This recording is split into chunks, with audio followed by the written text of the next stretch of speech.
Well, good morning. Welcome to the second day of the Nostalgia Nats here at Santa Pod. Another good sunny day. This is Fairhurst Racing. We spent the first day really trying to get the fuel curve right on this brand new engine. It's a 499 cubic inch Chrysler engine with a large 8 to 71 dies supercharger. The trick is the fuel management system, which is this Endurely fuel injection system. And this is what we spent most of yesterday in the pits trying to tune. For those of you that don't know how these fuel injection systems work, they're basically designed to operate a wide open throttle. The idle circuit is a bit crude, in fact so is the wide open throttle circuit, and we really have got to get on top of that tune before we take the car out on the track. Very basically, the system, we have a fuel tank which is gravity fed to the fuel pump, which is driven from the supercharger drive. So the fuel pump itself is part of the fuel regulation system. The size of the fuel pump and the pressure volume curve that it generates actually delivers the quantity of fuel that you need depending on the engine RPM. So the sizing of that pump is quite critical to the performance of the car. The main fuel line comes in here. I should point out that there is a diverter valve in the system. So when the engine isn't running, effectively the fuel would bypass straight back to tank. When you put your fuel lever on, the fuel pressurized from the system goes through this delivery hose and enters what is effectively a metering system. The wide open throttle fuel mixture is really determined not only by the size of the nozzles, which are injected here, the fuel directed directly into the blower, but also a restrictor that is in this return line. There's a check valve here, and then there's a jet, which is typically called a fuel pill. So the size of the orifice that goes in here determines how much fuel bypasses back to tank, and therefore how much fuel goes into this valve arrangement here. So that's how you primarily set up your wide open throttle fuel enrichment air fuel ratio. There is an idle circuit as well, which runs through here. The back pressure that feeds into the idle circuit is primarily determined by this check valve here. So the spring in the check valve determines the fuel flow. And then you use this link here between the throttle, which is on the butterflies, and this barrel valve that's in here. Lengthening and shortening this shaft enables you to richen or lean the fuel mixture. If you lengthen the shaft, it pushes the fuel valve a bit further open and richen it, vice versa if you want to lean it out. So most of yesterday was spent trying to get the engine to idle, playing around with this mixture, and also trying to get a tune where the engine sound like it was going to run when we go at wide open throttle. Of course, in the pits, we cannot simulate the airflow requirements of the engine under load. So it is virtually impossible to determine the size of that fuel jet, that return line pill, without the engine developing power and boost under load. So today we're tasked with a setting that we think we've got about right, which is on the rich side. I know the headers look a little bit black, but that is the right side. Too lean and the engine crackles like a nitro car, and unfortunately that's just going to end up with such high temperatures it's going to destruct the motor. So today we've set it on the rich side to go out there and see if we can get the car to do a burnout, and maybe just stage the car and just get us up the track, and we'll see where we go from there. Very steep learning curve for us. We're used to tuning Supercomp dragsters, we're used to tuning Methanol Junior dragsters, but to start to tune a supercharged outlaw car like this, especially when you're paying for it and you've built the engine yourself, baby steps. We're taking baby steps and trying not to damage the engine while we learn what this fuel curve is going to be. Well, that's it for this morning's lesson. We'll hopefully get back to you later on today when we've done a run or two. Cool.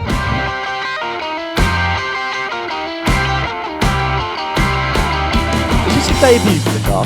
I've certainly never seen it before. I don't think I have either. Oh, look at the front. Look at the headlights surrounding the moon tank on the front. That looks so cool. Lovely paint job as well. Yeah, that gets the big thumbs up from us.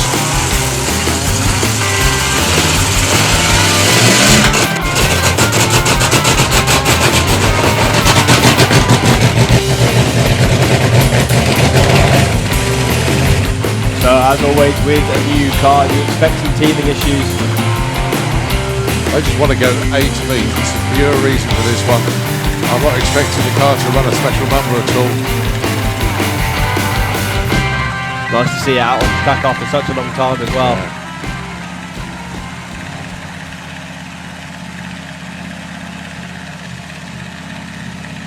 Yeah, it's one thing sitting in the car in the garage learning where everything is, but doing it in an environment when you actually go down the quarter mile. So this is a familiarisation run, I think is the best way to describe it.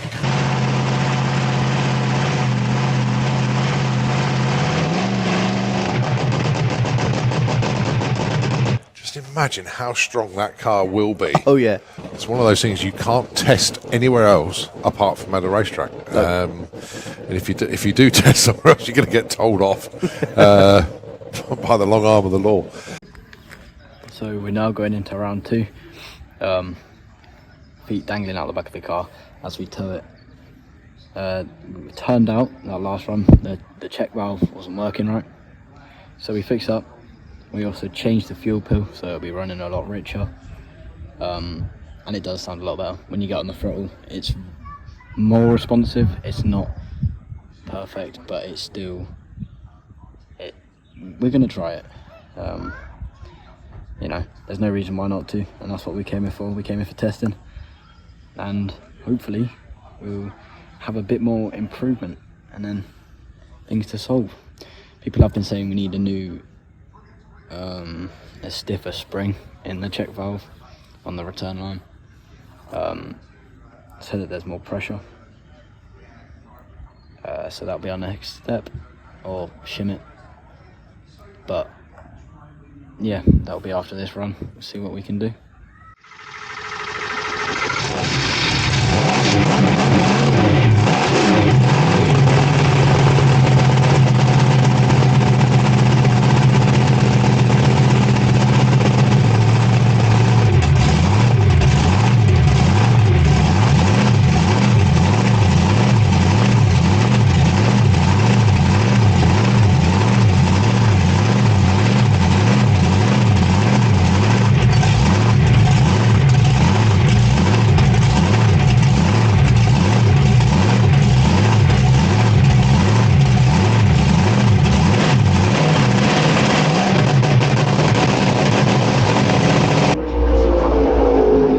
So we definitely need to change this spring or something, because we're not getting anywhere with the spring, are we? So it's the end of the day, race day. We struggled, to be honest with you. The first run that we did, the engine really wouldn't rev.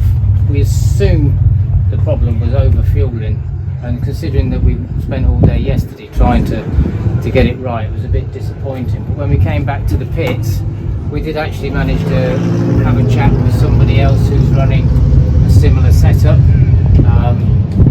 We thought that the check valve in the bypass fuel line had stuck, so having freed that off, the spring is very weak in it as well, so we were a bit concerned that we've got the right springs or not.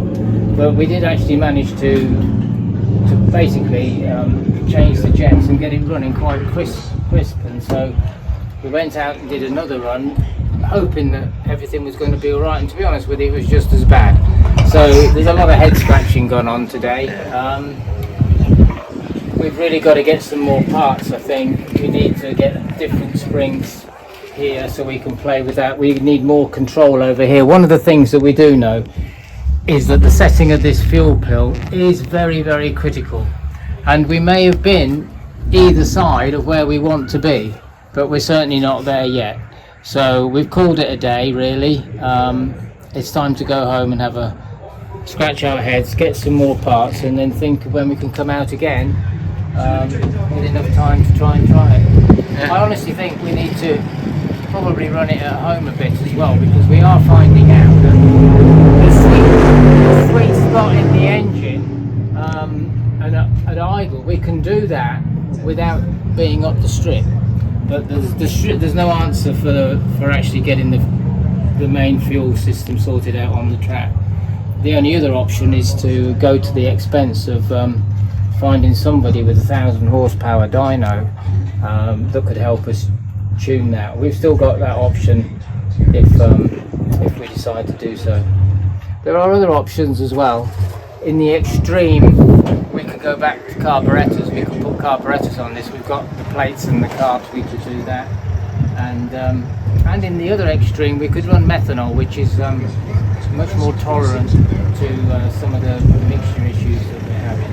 But anybody that runs methanol will tell you, although it's a cheaper fuel, it's very expensive on parts and oil. So we're going to stick with race fuel for now, 116, 118 octane race fuel, and we'll see how it goes. But you know, all in all, you've got to go through this learning curve, and we've had a good weekend